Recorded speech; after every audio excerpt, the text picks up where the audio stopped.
Hi friends, இன்றைக்கி வந்து hair pack video தான் பார்க்க போகிறோம்.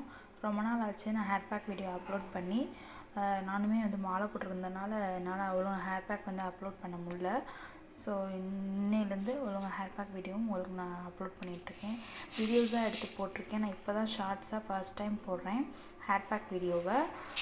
இந்த வீடியோ வந்து ரொம்பவே யூஸ்ஃபுல்லாக இருக்கும். இதுக்கு நான் என்ன எடுத்திருக்கேன்னு பார்த்தீங்கன்னா, கருஞ்சீரகம், வெந்தயம், இது மட்டும்தான் மெயின் இன்க்ரீடியண்ட்டாக எடுத்திருக்கேன். மித்ததெல்லாம் நம்ம காலையில் அரைக்கும் போது தான் பார்ப்போம். இது நைட் ஊற போட்டு படுக்கின்றக்காக நான் எடுத்திருக்கேன். இந்த ஸ்பூனில் 4 ஸ்பூன் அளவுக்கு நான் வெந்தயம் போட்டுக்கிறேன்.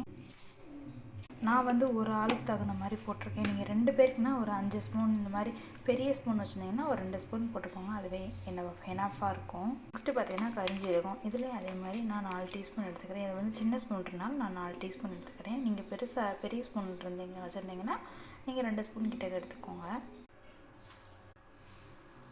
இப்போ தண்ணி ஊற்றி நல்லா ஊற வச்சுருங்க. நைட்டு ஃபுல்லாக ஊறட்டும், நம்ம காலையில் எடுத்து பார்ப்போம். பாருங்கள் ஃப்ரெண்ட்ஸ், நல்லா ஊறிடுச்சு.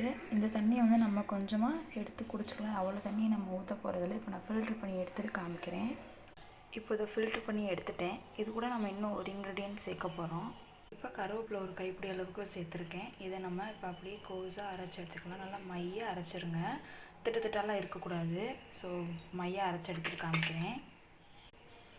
பாருங்கள் ஃப்ரெண்ட்ஸ், நல்லா மையாக அரைச்சி எடுத்தாச்சு. இந்த கன்சிஸ்டன்சியில் இருந்தால் போதும். நம்ம ஹேரில் அப்ளை பண்ணுறதுக்கு ரொம்பவே இதாக இருக்கும். இதை அப்ளை பண்ணுறதுக்கு முன்னாடி நீங்கள் ஹேரை ரெண்டு பகுதியாக ஸ்ப்ரெட் பண்ணி எடுத்துக்கோங்க. எடுத்துகிட்டு நீங்கள் தேய்ச்சிக்கலாம். இதை தேய்க்கிறதுக்கு முன்னாடி நீங்கள் முதல் நாள் நைட்டு எண்ணெய் வச்சு தலையில் நல்லா எண்ணெய் வச்சு பின்னி மடித்து போட்டு தூங்கிடுங்க. அப்படி நீங்கள் மறந்துட்டிங்கன்னா மறுநாள் காலையில் எழுந்திரிச்சு கூட நீங்கள் ஒரு 10 நிமிஷம் 1 மணி நேரத்துக்கு முன்னாடி நீங்கள் ஹேரில் ஆயில் அப்ளை பண்ணிட்டு நீங்கள் தேய்க்கலாம். ரொம்பவே பெட்டர் ரிசல்ட் கொடுக்கும். நான் அதை ரொம்ப நாளாக தேய்ச்சிக்கிட்டு தான் வரேன் ஃப்ரெண்ட்ஸ். இந்த ஹேர் பேக்கை வந்து 10 to 15 மினிட்ஸ் வச்சுட்டு நீங்கள் ஹேர் வாஷ் பண்ணிக்கலாம். இது வந்து நார்மல் கூலிங் வாட்டர்லேயே ஹேர் வாஷ் பண்ணி. இந்த வீடியோ பிடிச்சிருந்தா லைக் பண்ணுங்கள், ஷேர் பண்ணுங்கள், சப்ஸ்கிரைப் பண்ண மறந்துடாதீங்க. இது மேலும் வீடியோஸ் வேணும்னா என்னோடய சேனலை மறக்காமல் சப்ஸ்கிரைப் பண்ணிட்டு பக்கத்தில் இருக்க பெல் ஐக்கானை ப்ரெஸ் பண்ணிக்கோங்க. அப்போ தான் நான் போடுற ஒவ்வொரு வீடியோ நோட்டிஃபிகேஷன் நான் வந்து சேரும் ஃப்ரெண்ட்ஸ். பாய்.